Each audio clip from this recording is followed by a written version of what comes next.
Hello friends, मैं लता आप सभी का स्वागत करती हूँ अपने यूट्यूब चैनल अंडरस्टैंडिंग क्रिएशन पर। आज मैं आप सभी को एक कहानी सुनाने जा रही हूँ। कहानी है पत्नी से पति। यह कहानी मुंशी प्रेमचंद ने लिखी है। आइए कहानी और चलते हैं। मिस्टर सेठ को सभी हिंदुस्तानी चीज़ों से नफरत थी और उनकी सुंदरी पत्नी गोदावरी को सभी विदेशी चीज़ों से चिढ़। मगर धैर्य और विनय भारत की देवियों का आभूषण है। गोदावरी दिल पर हजार जब्र करके पति की लाई हुई विदेशी चीज़ों का व्यवहार करती थी। हालांकि भीतर ही भीतर उसका हृदय अपनी परवशता पर रोता था। वह जिस वक्त अपने छज्जे पर खड़ी होकर सड़क पर निगाह दौड़ाती और कितनी ही महिलाओं को खद्दर की साड़ियाँ पहने गर्व से सिर उठाए चलते देखती, तो उसके भीतर की वेदना एक ठंडी आह बनकर निकल जाती थी। उसे ऐसा मालूम होता था कि मुझसे ज़्यादा बदनसीब औरत संसार में और नहीं है। मैं अपने स्वदेश वासियों की इतनी भी सेवा नहीं कर सकती। शाम को मिस्टर सेठ के आग्रह करने पर वह कहीं मनोरंजन या सैर के लिए जाती, तो विदेशी कपड़े पहने हुए निकलते शर्म से उनकी गर्दन झुक जाती थी। वह पत्रों में महिलाओं के जोश भरे व्याख्यान पढ़ती, तो उसकी आंखें जगमगा उठती। थोड़ी देर के लिए वह भूल जाती कि मैं यहाँ बंधनों में जकड़ी हुई हूँ। होली का दिन था। 8 बजे रात का समय। स्वदेश के नाम पर बिके हुए अनुरागियों का जुलूस आकर मिस्टर सेठ के मकान के आगे रुका और उसी चौड़े मैदान में विलायती कपड़ों की होलियां लगाने की तैयारियां होने लगीं। गोदावरी अपने कमरे में खिड़की पर खड़ी समारोह देखती थी और दिल महसूस कर रह जाती थी। एक वे हैं जो ये खुश खुश आज़ादी के नशे में मतवाले गर्व से सिर उठाए होली लगा रहे हैं, और एक मैं हूँ कि पिंजड़े में बंद पंछी की तरह फड़फड़ा रही हूँ। इन तीलियों को कैसे तोड़ दूँ? उसने कमरे में निगाह दौड़ाई। सभी चीज़ें विदेशी थी। स्वदेशी का एक सूत भी न था। यह चीज़ें वहाँ जलाई जा रही थीं और वही चीज़ें यहाँ उसके हृदय से संचित गिलानी की भांति संदूक में रखी हुई थीं। उसके जी में एक लहर उठ रही थी कि इन चीज़ों को उठाकर उसी होली में डाल दे।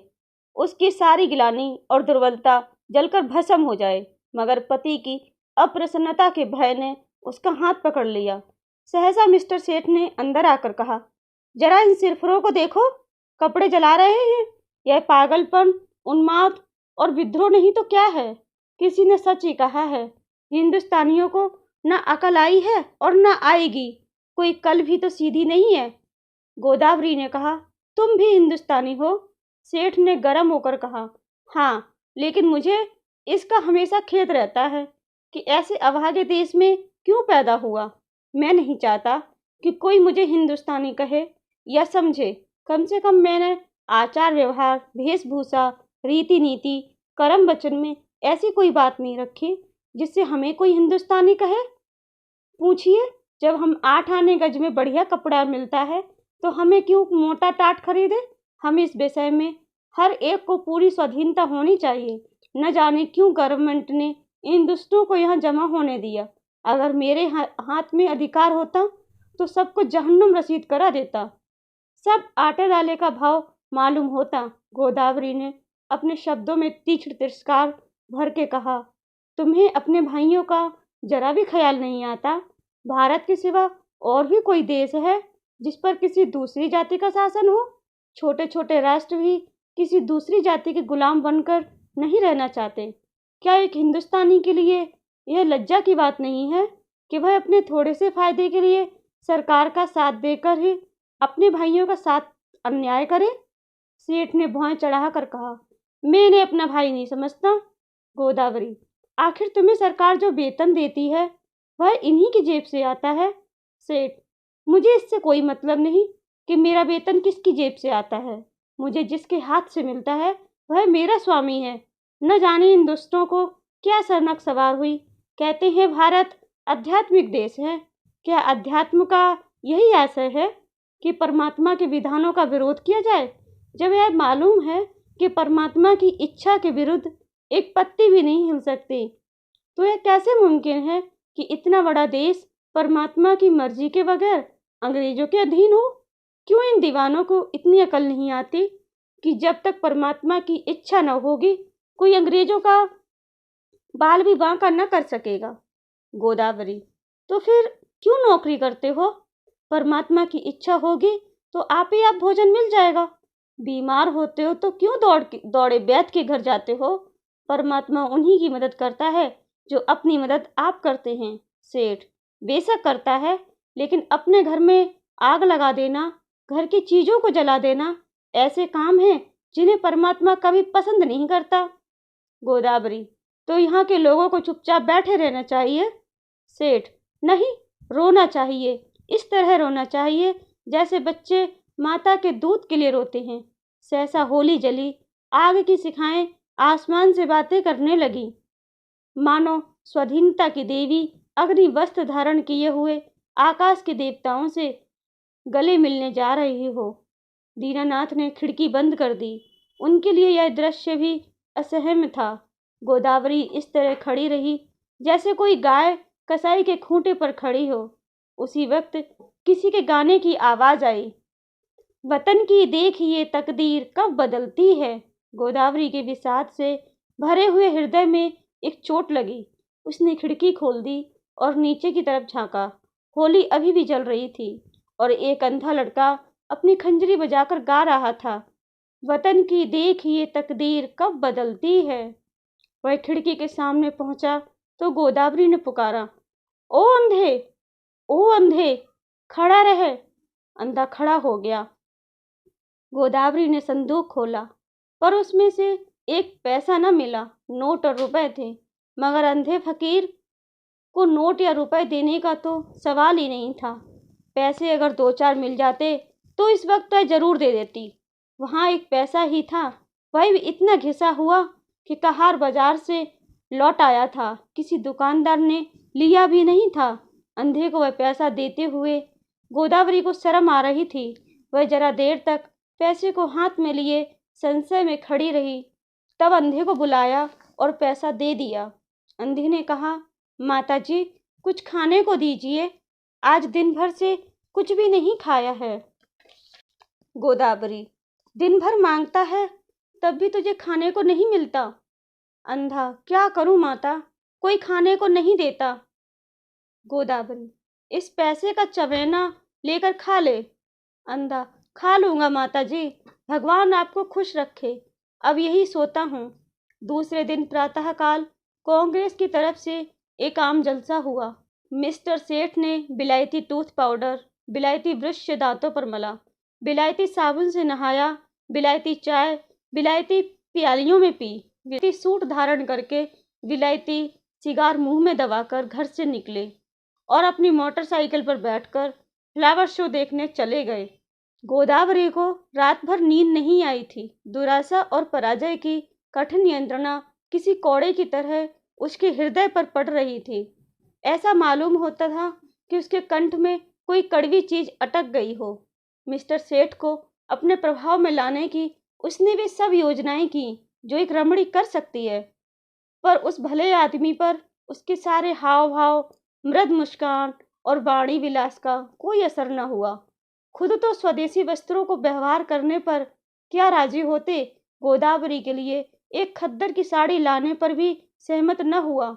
यहाँ तक कि गोदावरी ने उससे कभी कोई चीज मांगने की कसम खा ली। क्रोध और ग्लानि से उसकी सद्भावना को इस तरह विकृत कर दिया जैसे कोई मैली वस्तु निर्मल जल को दूषित कर देती है। उसने सोचा, जब है मेरी इतनी सी बात नहीं मान सकते तो फिर मैं क्यों इनके इशारे पर चलूं, मैं क्यों इनके इच्छाओं की बनी रहूं। मैंने इनके हाथ कुछ नहीं, अपनी आत्मा नहीं बेची है। अगर आज ये चोरी या गबन करें तो क्या मैं भी सजा पाऊंगी? उसकी सजा ये खुद झेलेंगे, उसका अपराध उनके ऊपर होगा। इन्हें अपने कर्म और वचन का अख्तियार है, मुझे अपने कर्म और वचन का अख्तियार है। यह अपनी सरकार की गुलामी करें, अंग्रेजों की चौखट पर नाक रगड़ें, मुझे क्या गरज है कि उसमें उनका सहयोग करूं? जिसमें आत्मसम्मान नहीं, जिसने अपने स्वार्थ के हाथों बेच दिया, उसके प्रति अगर मेरे मन में भक्ति न हो तो मेरा तो दोष नहीं। यह नौकर है, यह गुलाम। नौकरी और गुलामी में अंतर है। नौकर कुछ नियमों के अधीन अपना निर्दिष्ट काम करता है और यह नियम स्वामी और सेवक दोनों पर ही लागू होते हैं। स्वामी अगर अपमान करे, अपशब्द कहे, तो नौकर उसको सहन करने के लिए मजबूर है। मजबूर तो नहीं, मगर स्वामी अगर अपमान करे, अपशब्द कहे, तो नौकर उसके सहन करने के लिए मजबूर नहीं। गुलाम के लिए कोई शर्त नहीं, उसकी दैहिक गुलामी पीछे होती है, मानसिक गुलामी पहले हो ही जाती है। सरकार ने इनसे कब कहा कि देसी चीजें खरीदो? सरकारी टिकटों तक पर यह शब्द लिखे होते हैं, स्वदेशी चीजें खरीदो। इससे विदित है कि सरकार देसी चीजों का निषेध करती है। फिर भी यह महाशय सुरखरू बनने के लिए फिक्र में सरकार में भी 2 अंगुल आगे बढ़ना चाहते हैं। मिस्टर सेठ ने कुछ झेपते हुए कहा, कल फ्लावर शो देखने चलोगी? गोदावरी ने विरक्त मन से कहा, नहीं, बहुत अच्छा तमाशा है, मैं कांग्रेस के जलसे में जा रही हूँ। मिस्टर सेठ के ऊपर यदि छत गिर पड़ी होती तो उन्होंने बिजली का तार हाथ में पकड़ लिया होता, तो भी इतने बदहवास न होते। आंखें फाड़ कर बोले, तुम कांग्रेस के जलसे में जाओगी? हाँ, जरूर जाऊंगी। मैं नहीं जाना चाहता कि तुम वहां जाओ। अगर तुम मेरी परवाह नहीं करते तो मेरा धर्म नहीं कि तुम्हारी हर एक आज्ञा का पालन करूं। मिस्टर सेठ ने आंखों में विष भरकर कहा, नतीजा बुरा होगा। गोदावरी मानो तलवार के सामने छाती खोल कर बोली हो, इसकी चिंता नहीं, तुम किसी के ईश्वर तो नहीं हो। मिस्टर सेठ खूब गर्म पड़े, धमकियां दी, आखिर मुंह फेर कर लेट रहे। प्रातःकाल फ्लावर शो जाते समय भी उन्होंने गोदावरी से कुछ न कहा। गोदावरी जिस समय कांग्रेस के जलसे में पहुंची तो कई हजार मर्दों और औरतों का जमाव था। मंत्री ने चंदे की अपील की थी और कुछ लोग चंदा दे रहे थे। गोदावरी उस जगह खड़ी होकर जहां स्त्रियां जमा थीं और देखने लगी थीं कि लोग क्या देते हैं। अधिकांश लोग 2-2, 4-4 आने ही दे रहे थे। वहां ऐसा धनवान था ही कौन? उसने अपनी जेब टटोली तो 1 रुपया निकला। उसने समझा यह काफी है। इसी इंतजार में थी कि झोली सामने आए तो उसमें डाल दूं। सहसा वही अंधा लड़का जिसको उसने पैसा दिया था न जाने किधर से आ गया और ज्यों ही चंदे की झोली उसके सामने पहुंची उसने उसमें कुछ डाल दिया। सबकी आंखें उसकी तरफ उठ गईं। सब कौतूहल हो गए कि अंधे ने क्या दिया। कहीं 1 आध पैसा मिल गया होगा। अंधे भर गला फाड़ता है, तभी तो उस बेचारे को रोटी नहीं मिलती। अगर यही गाना पिशवाज या साज के साथ किसी महफिल में होता तो रुपए बरसते, लेकिन सड़क पर गाने वाले अंधे की कौन परवाह करता है। झोली में पैसा डालकर अंधा वहां से चल दिया और दूर जाकर गाना गाने लगा, वतन की देखिए तकदीर कब बदलती है। सभापति ने कहा, मित्रों देखिए, यह वह पैसा है जो एक गरीब अंधा लड़का इस झोली में डाल गया है। मेरी आंखों में इस पैसे की कीमत किसी अमीर के 1000 रुपए से कम नहीं। शायद यही इस गरीब की सारी विसात होगी। जब ऐसे गरीबों की सहानुभूति हमारे साथ है तो मुझे सत्य की विजय में कोई संदेह नहीं मालूम होता। हमारे यहाँ क्यों इतने फकीर दिखाई देते हैं? या तो इसलिए कि समाज में इन्हें कोई काम नहीं मिलता, या दरिद्रता से पैदा हुई बीमारियों के कारण ये अब इस योग्य नहीं रह गए कि कुछ काम कर सकें, या भिक्षावृत्ति ने इनमें कोई सामर्थ्य ही नहीं छोड़ी। स्वराज्य के सिवा इन गरीबों का उद्धार कौन कर सकता है? देखिए, वो गा रहा है, वतन की देखिए तकदीर कब बदलती है। इस पीड़ित हृदय में कितना उत्कर्ष! क्या अब भी कोई संदेह कर सकता है कि किसकी आवाज है? पैसा ऊपर उठाकर आप में कौन इस रत्न को खरीद सकता है? गोदावरी के मन में जिज्ञासा हुई, क्या वह वही पैसा तो नहीं जो रात में उसने दिया था? क्या उसने सचमुच रात को कुछ नहीं खाया? उसने जाकर समीप से पैसे को देखा जो मेज पर रख दिया गया था। उसका हृदय धक सा हो गया। यह तो वही घिसा हुआ पैसा था। उस अंधे की दशा, उसके त्याग का समर्पण स्मरण करके गोदावरी अनुरक्त हो उठी। कांपते हुए स्वर में बोली, मुझे यह पैसा दे दीजिए, मैं 5 रुपए दूंगी। सभापति ने कहा, एक बहन इस पैसे के दाम 5 रुपए दे रही है। दूसरी आवाज आई, 10 रुपए। तीसरी आवाज आई, 20 रुपए। गोदावरी ने इस अंतिम व्यक्ति की ओर देखा उसके मुख पर आत्माभिमान झलक रहा था, मानो कह रहा है कि वहाँ कौन है जो मेरी बराबरी कर सके। गोदावरी के मन में स्पर्धा का भाव जाग उठा। चाहे कुछ भी हो, इसके हाथ में यह पैसा न जाए। समझता है इसने 20 रुपए क्या कह दिए, सारे संसार का मोल ले लिया। गोदावरी ने कहा 40 रुपए। उस पुरुष ने तुरंत कहा 50 रुपए। हजारों आंखें गोदावरी की ओर उठ गईं, मानो कह रही हो अब आप ही हमारी लाज रखिए। गोदावरी ने उस आदमी की ओर देखकर धमकी से मिले हुए स्वर में कहा 100 रुपए। धनी आदमी ने भी तुरंत कहा 120 रुपए। लोगों के चेहरे पर हवाइयां उड़ने लगी। समझ गए इसी के हाथ में विजय रही। निराश आंखों से गोदावरी की ओर ताकने लगे, मगर ज्यों ही गोदावरी के मुंह से निकला 150 की चारों तरफ तालियां पड़ने लगी, मानो किसी दंगल के दर्शक अपने पहलवान की विजय पर मतवाले हो गए हों। उस आदमी ने फिर कहा 250 रुपए। गोदावरी बोली 200। फिर चारों तरफ तालियां पड़ी। प्रतिद्वंदी ने अब मैदान से हट जाने में ही अपनी कुशल समझी। गोदावरी विजय के गर्भ नर्मता का पर्दा डाले हुए खड़ी थी और हजारों शुभकामनाएं उस पर फूलों की तरह बरस रही थी। लोगों को मालूम हुआ कि यह देवी मिस्टर सेठ की बीवी है, तो उन्हें ईश्वरीयमय आनंद के साथ साथ उस पर दया भी आई। मिस्टर सेठ अभी फ्लावर शो में ही थे कि एक पुलिस के अफसर ने उन्हें घातक संवाद सुनाया। मिस्टर सेठ सकते में पड़ गए, मानो सारी देह शून्य पड़ गई हो। फिर दोनों मुट्ठियां बांध ली, दांत पीसे, होठ चबाए और उसी वक्त घर चले। उनकी मोटरसाइकिल कभी इतनी तेज न चली थी। घर के कदम रखते ही उन्होंने चिंगारियों भरी आंखों से देखते हुए कहा, क्या तुम मेरे मुंह पर कालिक पुतवाना चाहती हो? गोदावरी ने शांत भाव से कहा, क्या मुंह से तो कहो या गालियां ही देते रहोगे?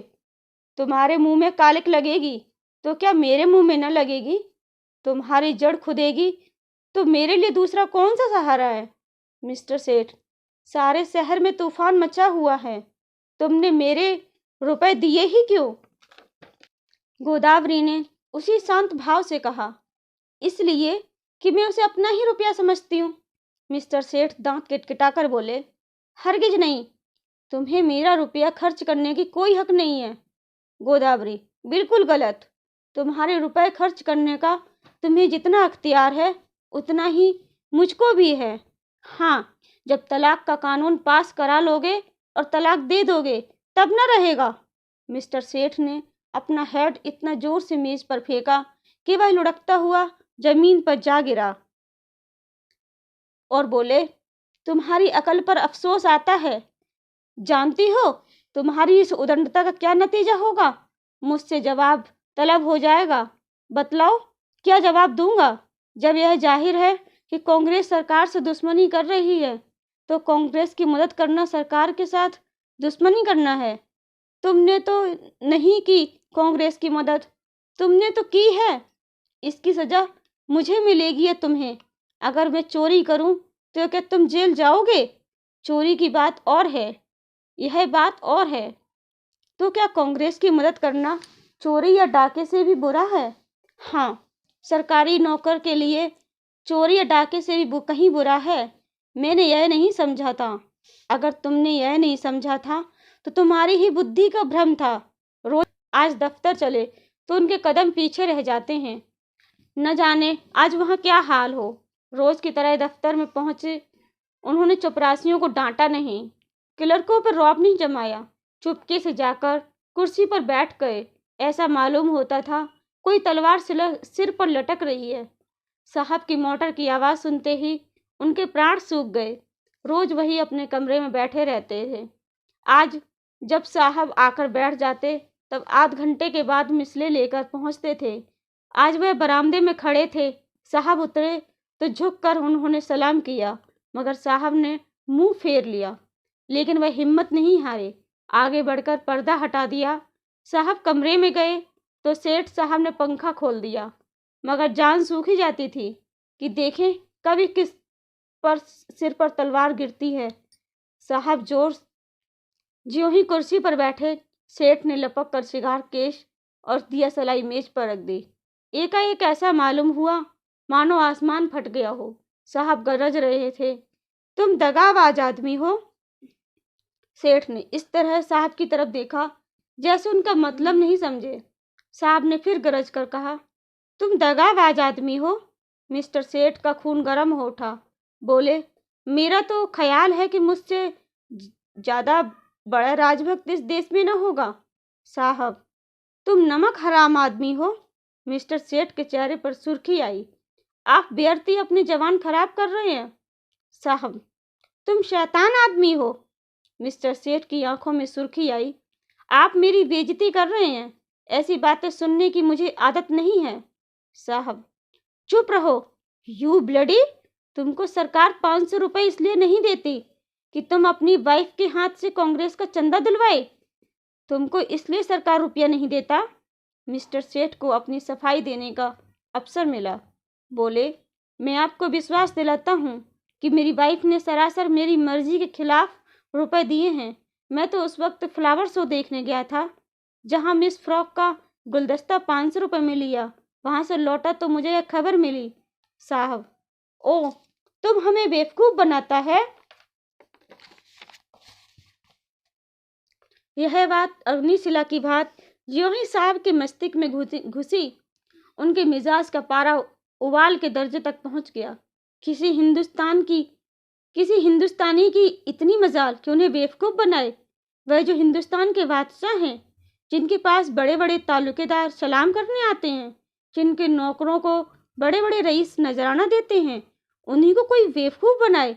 उनके लिए वह असमय था। रूल उठाकर दौड़ा। लेकिन मिस्टर सेठ भी मजबूत आदमी थे। यूं वह हर तरह की खुशामद किया करते थे, लेकिन यह अपमान स्वीकार न कर सके। उन्होंने रूल को तो हाथ पर ले लिया और एक डग आगे बढ़कर ऐसा घूंसा साहब के मुंह पर रसीद किया कि साहब की आंखों के सामने अंधेरा छा गया। वह इस घूंसे के लिए तैयार न थे। उन्हें कई बार इसका अनुभव हो चुका था कि नेटिव बहुत शांत, दब्बू और गमखोर होता है। विशेषकर साहबों के सामने तो उसकी जबान तक नहीं खुलती। कुर्सी पर बैठकर नाक का खून पहुंचने लगा। फिर मिस्टर सेठ से उलझने की उसकी हिम्मत नहीं पड़ी, मगर दिल में सोच रहा था, इसे कैसे नीचा दिखाऊं। मिस्टर सेठ भी अपने कमरे में आकर इस परिस्थिति पर विचार करने लगे। उन्हें बिल्कुल खेद न था, बल्कि वह अपने साहस और प्रसन्न थे कि इसकी बदमाशी तो देखो, मुझ पर रूल चला दिया। जितना दबाता था उतना ही दबाया जाता था। मैं मियारों के लिए घूमा करती है, उससे बोलने की हिम्मत नहीं पड़ती। मुझसे शेर बन गया, अब दौड़ेगा कमिश्नर के पास, मुझे बर्खास्त कराए बगैर छोड़ेगा नहीं। यह सब कुछ गोदावरी के कारण ही हो रहा है।